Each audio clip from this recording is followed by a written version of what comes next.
Certains journaux ont parlé de charniers à Abidjan, d'autres aussi ont annoncé qu'auprès des forces de défense et de sécurité, il y a des Libériens et des Angolais, tous des mercenaires.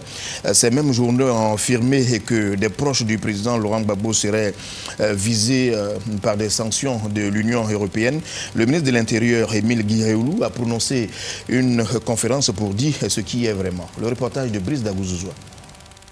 Situation sociopolitique et violence post-électorale en Côte d'Ivoire, le ministre de l'Intérieur a animé une conférence de presse pour dire sa part de vérité aux journalistes de la presse nationale et internationale.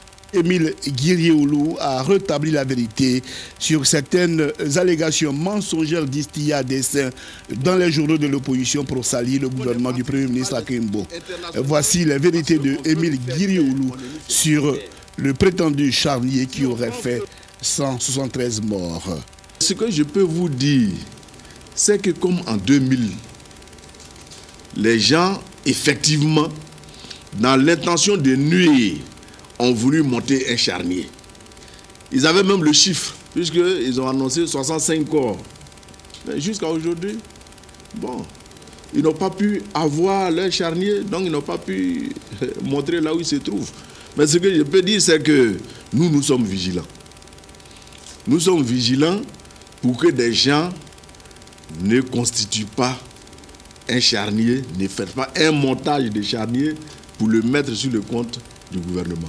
Sur les menaces et autres sanctions que le TPI brandit comme un chiffon rouge sur certaines personnalités ivoiriennes, voici la réponse d'Émile Guiréoulou sur la question. C'est l'armée française qui a tué 64 jeunes Ivoiriens. Et nous attendons que le TPI se prononce dessus. Parce que souvent, on nous dit oui, le TPI, mais les 64 Ivoiriens qui ont été tués par l'armée française, que dit le TPI? Est-ce que c'est normal? Ou alors parce que c'est des Africains tués par des Blancs, alors c'est normal? Le TPI n'a rien à dire dans ça.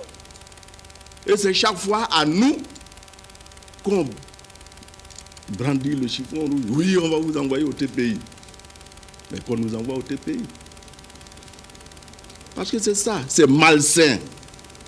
Et c'est pourquoi nous, en Côte d'Ivoire, nous nous battons. Pour que notre indépendance soit respectée.